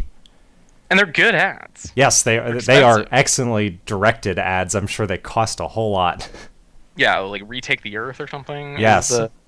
This is not a cheap marketing campaign. Like, an entire campaign is not just the content of a campaign. I mean, like, you can have really good content, but like having the entire breadth of it, this whole Retake the Earth thing, having on multiple platforms, paying people to think about how to roll this out, that's a very expensive prospect right there. And I think it can be a little toxic, and I think that people who really care about video games, not the 13-year-olds who are like, this ending sucked, they're going to get... The fact that BioWare is even giving this the time of day should be a concern for them. Right. The GameSpot editors, one of them said, this might be setting a very ugly precedent. Mm-hmm. Because then... when do studios... How do they decide now if if it's worth caving to fan pressure or not, especially if it is not even really up to them, it's up to their bosses. Yeah, I mean, it's like, what kind of world are we going to move into? Like, are we going to start doing are we going to start testing the games with 13-year-olds and seeing the stuff that they like and that they didn't like? Are we going to do focus groups for games? Or, I think that'd be pretty bad. Or are we going to see this world where we release a game and the stuff that people don't like we just release DLC that is what they wanted and we charge them for it? I think game studios would love that. But I don't think it'd be very good for games. No. And so I think that it's a problem. Is a problem. And if Steve Jobs were alive and he was running BioWare, he would have said, "Shut up." He would have used the "shut up" gun. Right. That Shawn mentioned on 5 Things. It's like, look, this is what we're giving you. This is what you get. Yeah, I uploaded a video a couple weeks ago that was kind of like my take on what Dear Esther meant, and 8-Bit Dame had specifically asked me to talk about video games as art. And if companies like BioWare are going to start doing things like this, they're going to completely destroy everyone's arguments about video games being art, because art doesn't answer to that kind of complaining. It shouldn't, anyway. I think the Mona Lisa should be a little chipper. That enigmatic smile is not doing it. It just wasn't, and it's so small. It's such a small painting. It's so unsatisfactory. And there isn't a single alien in it. So I think it's a disturbing thing. I'm okay that people are upset with the ending of the game. I've played games that I got to the ending and I was just like, oh, not so great. But I mean that hasn't ever inspired me to march on the developer and ask them to fix it because I paid for it and therefore I should get an ending I want. Right, or have the expectation that would be legitimate. Right. You could be angry as all get out and say, it sucks, they should change it. But it's like you shouldn't be like, if I can just get enough of my friends on the internet to say that we all didn't like this, then maybe we'll get something different. I also don't know what the end game is for the people who are so angry about this. I bet they're not going to be very satisfied with it. That is probably the worst part of them finally deciding to do this, because what percentage of the people who are already complaining are going to continue to complain? Yeah. It's just it's a deadly cycle. Yeah, this is very bad for everybody involved. I haven't played the game, so I guess I really shouldn't care, but I'm just worried as an observer. Yeah, agreed. I've thought about getting Mass Effect. And starting at the beginning, but I understand they are excellent games. I also understand that if you want to get started, you can probably start on 2. I've heard a couple people say that they fixed a lot of the problems in 1 that kind of just made it frustrating. But again, it's hours and hours of gaming, and I just bought Star Wars, so right. Maybe later I'll try them, but I don't have the time now. Hopefully, if I try it in the future, it won't be like, download Mass Effect 3, and I have to pick which type of Mass Effect 3. Are they going to turn Mass Effect 3 into, Windows? Where it's do you want professional or ultimate? Do you want business and school? Or, do you want the happy ending or the sad ending? Do you want the one where you feel good about yourself or bad about yourself? It's all suited to you. Yeah. Let's talk some about Marble Hornets. So Shawn requested that we pick up the pace last week. That we let's watch more. Right. He was in the mood to watch some more, so I laid down some heavy homework. I think it was half an hour's worth of Marble Hornets. I think it was even more of that. I allowed 35 minutes, and it took me about 45. So I think it was about 45 minutes. 45. It was long, and we finished season 1, and season 1 is available on DVD. I'll try and dig up the link. I didn't know that. For the Marble. Yeah. Season 2 as well, just much more recently came out. Okay. On DVD. So you can actually watch these on DVD, and I think that they, I was thinking back to your older videos, Shawn. These have all been in, the highest quality you can get is 420. And yeah. Second season, I think they go up to 720, and I think the most recent one is full HD. Which I just don't understand why people are still so adamant about. Most computers can't really handle 1080 in the way that you think that they would. So I don't know. Anyway, I mentioned that for a reason. I believe that the season 1 DVDs have higher quality have higher quality video than what's on YouTube. Oh, okay. They went back to the source. I think that's right. I also think that when they were publishing these on YouTube, you couldn't get anything better than 360 or whatever. 480, yeah. 480. I don't think that YouTube could handle anything more than that. I'm pretty sure that it was fairly recently that they even went up to 720 in the past couple of years. Right. So we finished the season, and a lot of stuff happened. This was definitely the best batch yet that we've watched. I was thinking that too, and I have a question for you, Shawn. Do you, if you wanted to do this with help, do you feel like you have the technical chops to do some of the things that they've been doing? I've been wondering how hard is it from someone who sort of knows more about this to do those visual tearing and to mess with the audio and to make these really clever edits, especially what entry was the one where he was teleporting all the time? The doors. Between the doors. The doors. Do you think that you could do that? There's a lot of stuff I could do fairly simply, especially the audio stuff, unless he's deliberately doing stuff with the audio that is able to be deciphered and I'm not realizing it. If he is just messing with the audio, I could do that. I mean, I have done that. Mm-hmm. Visual effects like tearing, I could replicate. The editing with the doors, as I was watching that, I was like, I wonder if I could do this. I bet I could, but a lot of it is just, I think operating in a lower resolution was to their advantage in some of these situations because you could cover up things that might get noticed in HD. Right. I think that's a lot of the clever stuff that they did was covered up very successfully. Yeah.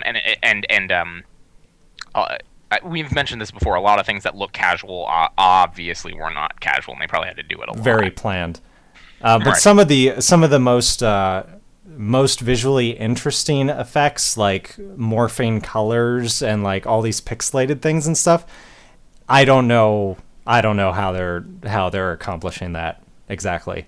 Stuff that almost looks like they're messing with the tape itself. I don't think they actually are. I think it is all digital, but I don't know how to do that. Right. I mean, and in game or in story, they acknowledge that this has nothing to do with tape because there's a throwaway line in entry 19, which had one of the biggest freak me out scares that I forgot happened. That's the one where Jay is in his room, and where he reveals that he's been keeping secrets from us and he's been recording himself. He mentions that he's been recording directly to hard drive. Yes. So there isn't a tape involved, and yet there is still visual tearing and audio distortion and a creepy guy in a mask. Creepy guy in a mask. So, so I'd say it's about half and half. I could accomplish a lot of the stuff, and in fact, I've already tried to in some of my recent Minecraft explorations. But some of the most visually interesting stuff, I don't know how they're doing it. And I even saw a comment on one of the videos that was like, "What software are you using to do these?" In the maybe at the end of this. Maybe the very last homework we'll do, and I think that we're going to catch up with where they are right now, and this will just become sort of like a semi-regular segment where we talk about the new Marble Hornets video. Yeah. I think maybe the last bit of homework we'll do is there was a 45-minute podcast that Trey, what's his name? The guy who plays Jay and the guy who plays Alex, the two guys who are running this thing. Yeah. They did a little podcast with someone talking about Marble Hornets. I think they might have talked a little bit about how they did some of these things. So maybe that'll be the last thing we listen to. Or I have deliberately avoided. I haven't even looked at the wiki because until we catch up, I don't want to know anything except the videos. And then when we catch up, I'll probably want to know everything. Right, and when we catch up, there's a lot of actually. There have been 2 new tweets from the Marble Hornets account just in the past couple days. Okay, so I won't say what's going on. I don't want to spoil it. Oh boy, yeah, it's hard for me to stay in the dark when I know what's going on right now. I know. Well, we're gonna catch up pretty quickly. I think we'll within a month. Yay! All right, so we had a lot to do, and there's a lot to talk about, and this also was the end of the season, so we got lots to talk about. But the early bits in this batch, we're getting a lot of this guy in the mask. Mm-hmm. Where did this guy come from? So I think Jay is probably right in entry 19, and that's the one that freaked me out when, it's just like a couple cuts of like Jay sleeping, Jay sleeping, Jay sleeping, and then it's like there's a guy in the room with you. Oh my god! Not only in the room, but like in bed with him, like He was like sitting like on breathing on his face, like yeah, he was look he was, at me. He's sitting on the on his like his drawers, and then he's like right in front of the camera, and I think Jay is right. At the end, he says to the Ark, who I suspect is behind the mask knows where I live, which also is like Jay is. We learn a lot more about him in season 2, but he's like a very odd duck. The title card to end that really creepy video was to the Ark, who I suspect is behind the mask, knows where I live. Yeah, you think? Yeah, I've been complaining about these title cards since the beginning, and now since we're to the point where Jay appears on camera regularly, like as he's making the videos, I don't understand why he's not just talking to the camera like any normal person. Why doesn't he just talk directly to us? Yeah, I don't know. I mean, I think that it's his style decision. Yeah, he was the script supervisor. He's not a in front of the camera kind of guy. Okay. You know that video where they were filming Tim and the operator was standing in the background? And several people have called me out on this. I know that this is Slenderman, but I prefer to call him the operator in Marble Hornets because that's the name that I gave him, and it doesn't sound as silly. Yeah, most of the comments that you see on these videos that do have comments talk about the operator. So yeah, in this particular set of films, he's referred to as the operator. That video where they were filming Tim, Jay is kind of like, Alex is like, why are you wearing a jacket? And he's like, it's kind of cold in here. You kind of see him like notice that he's in the shot and like kind of like duck out a little bit. I just think that he's not the character Jay. He would prefer to not. He doesn't want to be on camera. Okay. I can get that. He's a writer. He wants it on because of how paranoid he's become, but he doesn't want to talk on it. I also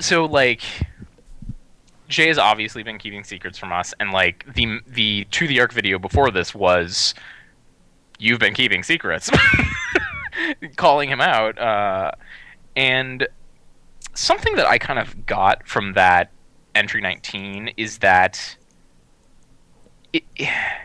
looking at the videos from Alex where Alex is filming himself, it seems like Alex has a reason why he's filming himself. Like he knows, whereas Jay, it seems like it's a precaution. Like, I know that Alex was doing this thing, so I'm gonna do it. I'm not sure why, and he even says like, I was checking the videos every day, but I never saw anything, so now I just check it like every week, like just to see. Whereas I think Alex knew, like Alex was on a mission to find something that he had seen or felt like he had seen. Right. So like there were a whole bunch of theories out there that I have a lot of thoughts on it. Like either Alex was trying to like, he knew that this thing was after him, he was trying to catch him, or like maybe when he's filming himself, it's easier to spot the operator, whereas the film like makes the operator visible in some way. Whereas I think that Jay was just sort of like, I don't know, I guess I'll do this thing. And I just, oh man, it got me. Entry 19. I cursed out loud when that switch happened. I was like, and I knew it was coming, and I still couldn't help myself. Well, and then, oh man, the To the Operator video right after that is what happens after Jay leaves the room. Yeah. Oh man, that was creepy. He's just like sitting out in front of his door, like looking up, and then the operator just comes like through the hallway. I like that when a lot of times when we see the operator, it seems like the camera is incapable of moving off of human eye level. It like just focuses on his chest. That's true. That's a good point. I don't know why they always do that, but it makes me feel kind of intimidated because I'm like, I can't see his face. And he's got those long arms. So at that point, at this point in the series, Jay is like freaked out. Total, like not just like scared, but it's like, I think he says like, I am locking my doors. Eventually he's like, I'm on the run. Right. Like I can't stay in the same place. He catalogs all the stuff he found at the house, and He tries to start putting some pieces together because he thinks he's running out of leads. right, and like he's like I'm like going through all this stuff. Like he went back to the house in this very first part of the batch, and he saw that mask guy there, and he's like, I probably can't go back to the house. Let me look at this stuff. Before we get to the tower, he eventually puts it together. Like, I need to go to that red structure in one of the early videos. The very last, I think he says, like, this is the last bit of video that I have from Alex's stuff, and it's him and Alex and Tim. Right. And Tim is like hacking and coughing and popping pills and agitated, and I thought Alex in that was oddly casual. Comfortable. He didn't seem his normal anxious self that we've seen. Yeah, he didn't seem like a jerk like he normally does. I will point this out. The color of jacket that Tim had in that video looked a lot like the jacket that the masked guy was wearing in the house. You think that was a budget constraint? I don't know. I don't know if Tim is the mask guy. I don't know if that. I don't know. We've seen the based on the shape of the guy. I would say it wasn't, but I don't think a lot of things are what they seem in this. Yeah. So I would say that the jacket looks similar, and I don't know anything else. When Jay is in the house with the dude, with the guy in the mask, they like struggle, and it's very unusual. Like, Jay falls to the ground for a little while, and then the guy in the mask falls to the ground for a little while, and he doesn't get an opportunity to take the mask off of him. So, he starts like walking up to him, and then the guy gets up. Yeah. I don't know. We don't know. And is that the point where where his memory? Yeah, I don't think he remembers the events. He got kind of confusing with the title cards. I couldn't understand if he meant that he only remembered what was on the tape, or if he meant that he didn't remember anything, but he believed what was on the tape. Well, that leads to one of my hypotheses, and I've seen Marble Hornets before, but I never thought this until this batch. What I'm wondering is the reason that Alex and Jay, or Alex particularly, and Jay starts doing this more, is the reason that they're filming so many things because they can't remember them? That is why I thought Alex started recording. Like, yeah. He had a weird feeling that, well, first of all, he probably felt like he forgot some stuff and he didn't know why, but then he also probably had a weird feeling that he experienced something and then went about trying to capture it. Right. So I'm wondering, and they've given us not a lot of clues on this, if that is what's going on, particularly with Alex, because Jay seems to know what's going on. But once we see that title card, we start getting lots more of Jay filming things. Yeah. Out in the world. There was a really important to the arc video called Admission. Throughout the entire length of this series, we keep getting more and more information about what happened the first time Alex encountered the operator. Yeah. Like, in the very first entry, we know that Alex, like, kind of saw this guy out of the corner of his eye around his house. And then we know, like, oh, but then it kept going, and he came around the back door. Right? And they're like, ooh. And then in this Admission one, it's even longer, and you see in all this distorted, it looks like, lots of reds and oranges. Super saturated, high contrast. Very saturated, yeah. Like, it's that bit from entry 16 where the operator comes around the back of the house, and then you see that he was also inside of the house, in the hallway, and Alex totally encountered him, like, face-to-face, like, close, in that very first encounter. I think that's very interesting. It makes me think, like, I wonder what's going on with Alex. Right. Maybe maybe in some way he's been compromised since that moment.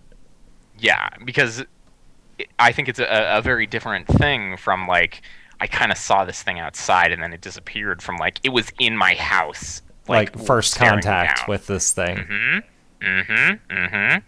So Jay goes to this red structure. This is another one of those videos where nothing happened, but I was scared through the whole thing. Yeah, me too. I kept waiting. Actually, they did this great thing where when he was, like, he climbs up to the top of this structure and there's a case up there, and he he shows it on camera so that you can see that it's there.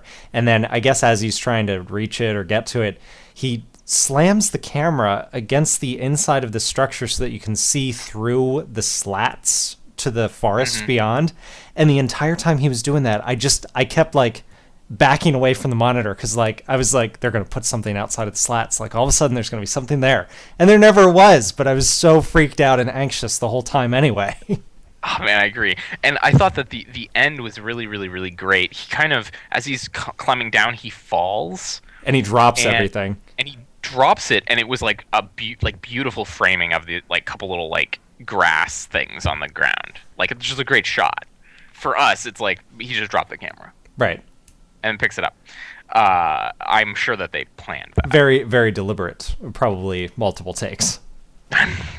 Yeah. And then in my notes, I have inside the box, of course it's a tape. Right. More tapes. Every time he receives or sees something now, I'm just assuming it's going to be another tape. I mean, that happened twice in this batch. Yeah. And the tape that he got was Alex and I think it's that Seth guy who was supposed to be filming back in one of the early entries, like going around this really creepy basement, and there was this rumbling through it that I'm like... It was the basement of the house, wasn't it? Because doesn't Jay go back there later? I didn't realize it at the time, but later Jay goes back to the house and he goes in the basement. Yeah, but he gets there from the upstairs. Oh, you're right. It's that teleporting stuff. So, so it's like, who knows where it is? Who knows where it is? I don't know where it is, but it's like all this industrial equipment inside of it, or well, I don't. But possibly in some way connected to that house he's been to. Possibly, yeah. And at least like quantum level connected. Right, and it's just like it was so claustrophobic. It was the first time they've used night vision. Yep. It was so claustrophobic. It had this rumbling through it. I'm just like, oh my goodness, these guys should be sound designers. It's like it just sounded creepy. And then the operator or something happens, the camera falls to the ground, and then Alex basically has this sort of defeated, moment to the camera, like everybody's gone, I'm gonna go back home. So I think that this must have happened later. Maybe this was the last tape.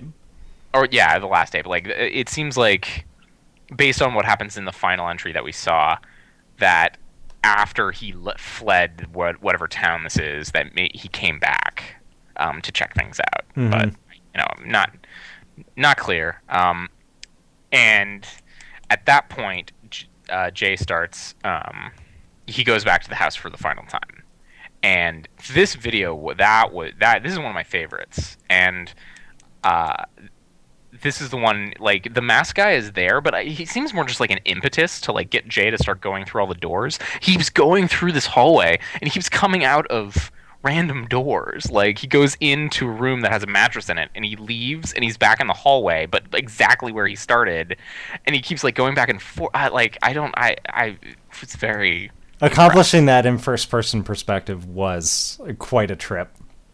That was pretty great. He ends up in that closet downstairs that looks like someone's been sleeping in it. He ends up in the basement of that other place, or maybe it's the basement of the house. That doll is on the floor. Was the doll moving? Oh, I don't know, but that doll is creepy. I was trying to figure out... It seems like the doll was... At first, I was just trying to figure out if it was moving, and then later I realized that it was actually probably pointing, like its one arm was outstretched, pointing in a particular direction that then Jay walked. Yeah, and that's when he went downstairs to that. That's when he ended up in this room again. Right, and when he's in the basement, he turns around and the operator's down there, and then he's like, my camera never worked after that. Right. And then he was like, I'm not doing this anymore. This is enough. I've had enough. This is the H.P. Lovecraft moment of the series, where the narrator is has been fundamentally changed by his experience, and it's like, I've seen the operator. I know that people have been screwing with me, that all this stuff happened. There might be people dead. He's seen blood. And now I've seen this guy right up in person. I don't know what he is, and I gotta get out of this. So he hits the road. This is entry 24 happens, and my very first note is we've run out of videos, and Jay says he's done. So what happens now? And apparently Jay's apartment burned down. He had fled, and he saw on the news that his apartment burned down. Very Is this mask interesting. guy, like, I loved the way he did this segment with filming the TV and blanking out all the locations. yeah, he like increased the static. Yeah. Or made it sound like it's staticky there. I thought that was great too. Could be anywhere. And actually, I think that they hint in the second season that that this takes place in California, but it was actually filmed in. All these guys live in Georgia. Oh, I had no idea. It's filmed in Georgia, if you wanted to know. So his apartment burned down. Who burned his apartment down? And then someone takes over his channel and posts a video that he didn't even post. It's that entry, pound, pound, pound, pound, pound, pound. Right. And my only note on this was we're getting into the end game. I think that you can't exactly hear what's being said, but I think you hear things like "I'm coming for you," like. This is one of the ones that allowed comments for some reason, or at least for some time it did. And the top comment has most of the words deciphered. It says, we will wait for you no more. Control is being taken away from you. I'm coming for you, and you will lead me to the Ark. To the Ark. Which, I mean, they've been throwing that in our face for a little while, and I still have absolutely no idea what that means exactly. Which is probably good.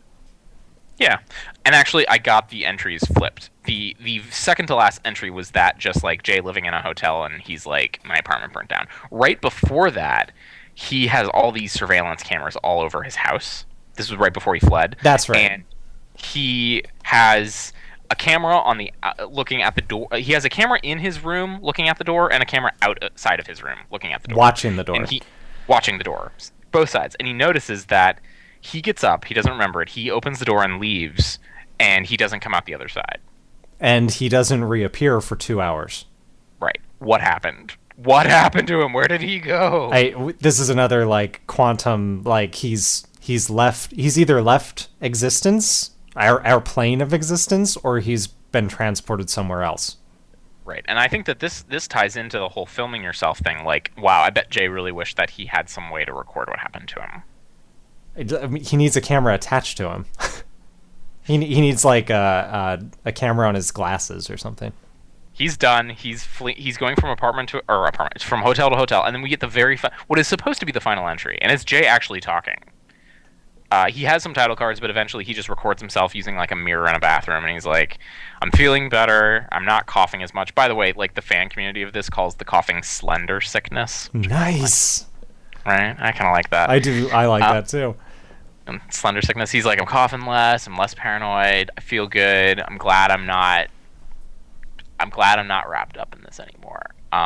Okay, so getting on the run got his head out of it a little bit. Right. He's like, I'm not a part of this anymore. I feel good. This is also like Jay's first vlog. Yeah, this video had a very different feel to it. The title cards were over actual video instead of just on the black. I think it was very deliberate choices to make it separate. Yep, it's a callback to the intro where it's on the road. It starts out on the road. There's really great ambient noise, diegetic noise. Like until we get to the part where Jay is watching the video that he gets. Throughout the entire that first part, he's got that car noise in the background, that like noise, which I really really like. And then he's like, I'm done. And then he's like, and then I got a text message from some creepy number thing. Yeah, it wasn't even a number. It was like text, and it was like 2 numbers, a colon, some slashes, some more numbers. Right, and it's I forget what the number was. It was 41810, which I thought was a zip code because I lived in Ohio for a long time, and the zip codes all start with 4. Oh, nice. Yeah, it was 41810 for a date. And he posted that on Twitter, by the way, and that's what he was saying. Like everyone agrees that this is a date. Okay, I really like how he's brought in on the video. He specifically calls out the audience for their help. Right, and so on that date. When he leaves, he gets a box. It's got a tape in it. And this is epic. Tape, all capitals on the back says, watch this. Watch this. This was epic. It looks like at the very beginning of when we start seeing what's on the tape that it's the very end of what happened in the house with the night vision, I think. Yes, you're right. I think it's like the very last thing that the camera recorded, which was, you know, Alex, Seth, and whatever happened in the basement. Right. And then it's like all this like stuff, like creepy stuff, like I don't know what's going on. And then it's like some house. It's an Never seen it apartment before. or something. Yeah. And there's a he's like, girl? girl, you never seen a nice little blonde girl. I've never seen her before either. What's going on? The date was like 4/4, a week ago. 2010. 4/4. It was 2 weeks prior. And then she's like walking through the house, and there's Alex on his white plastic MacBook. And boy, he looks fine. He looks fine. He's like, hey, what's going on? And she's like, I didn't know we have a camera. And he's like, We it's don't. immediately awkward. He's "There like, is we no don't camera." we don't speak of cameras in this house. He's like, he's just like, you know, it was like, oh, it must be my camera from school. She's like, but I thought you said we don't have a camera, which means that he has like told her specifically like there are no cameras in this house. Which again brings me back to my David Lynchian thing. David Lynch has this thing about like he does not own a camera because it freaks him out. Well, it freaks Alex out, and then he's like gets immediately awkward around her, and then it's just like the final minute and a half of this season or of this video is just like so much payoff. And it's so good, and it's also like an amazing cliffhanger. He tells her just like Alex tells this girl like just turn it off, just turn off the camera, and she's like okay. She turns around, and boom, the operator is there, and she shrieks. We've been waiting like the entirety of this series for some girl to scream at the top of her lungs. It happens, and then I think the biggest payoff is that for the past 26. Or I guess 28 entries plus all the To the Arc videos, no one has really on camera acknowledged like something is going on, and she's just like, "What is that?" And he just like gets up and is like, "Go out the window, like get out the window, Get out of here, get out of the house right now. Like I will take care of things. Like get to the ground floor. I'll find you. We have to get out of here." And then like the operator is like right on top of him, and then the whole thing breaks apart, and then it's just like a big red title card thing with like help like scratched onto it, and that's what we're left with. And Jay is just like, Alex is alive. I have to find him. I don't know if I'll ever say anything to you guys again. Goodbye. And I've already checked because I had to know, and it is what, a 6-month dry spell. Mm-hmm. Until another entry. Yep. It goes a very long time, and then we get another entry, and season 2 starts like we get a whole nother perspective on Marble Hornets. Oh my god, I have no idea. I'm so excited. Oh, so exciting. So I noticed in one of the comments, I'm going to call him out, Serial Sam says, like, oh, it just kind of like goes all over the place. But I like how it goes all over the place. And I think what he's saying is, especially season 2, it's like, whoa, this is very different from what happened in season 1. I think when shows that are high concept get into, like, when they have a good first outing, like Lost, their next step is always to go, like, okay, that was good. How can we back up and lay another layer on top of this that will just throw everyone off who thought that they knew what was going on? And I'm perfectly fine with that. That's exactly what happens. That's good. Exactly what happens. And something that's really great about this series is like we've watched 2 hours or more of video, maybe even 3 hours. I don't. I know a lot, but I wouldn't say that I know much more now than I did at the very first entry. Excellent. This was a project that, like, after the first couple entries, could have totally just been like, yeah, we did this thing, it didn't really work, we quit, and they have kept it up, and they've only gotten better. Oh man, I'm so excited to continue. Well, we'll have the homework at the bottom of the YouTube video. We'll watch the second season has it has 26 entries as well, I believe. It's half a year. Right. It's a lot of them are much longer. Based on the random YouTube thumbnails, I can see that the quality is much better, like you said. And yeah, they're all like 6 minutes, 7 minutes. They're fewer, shorter videos. Right. There are still 2 of the arc videos that are short and weird, and you don't know what's happening in them. And then you look at the wiki, and they're like, it was Morse code, and it was backwards, and you had to whatever. You had to run it through. You had to run it at 36 speed as opposed to 72 speed or whatever. Like the very last entry is like 15 minutes long. Oh man. Yeah. So we'll try and keep the amount of stuff that we're watching similar, so maybe like 30 minutes worth of stuff, but between 30 and 45 probably. 30 and 45 minutes, but it's not going to be a dozen and a half videos like we watched this week. Okay.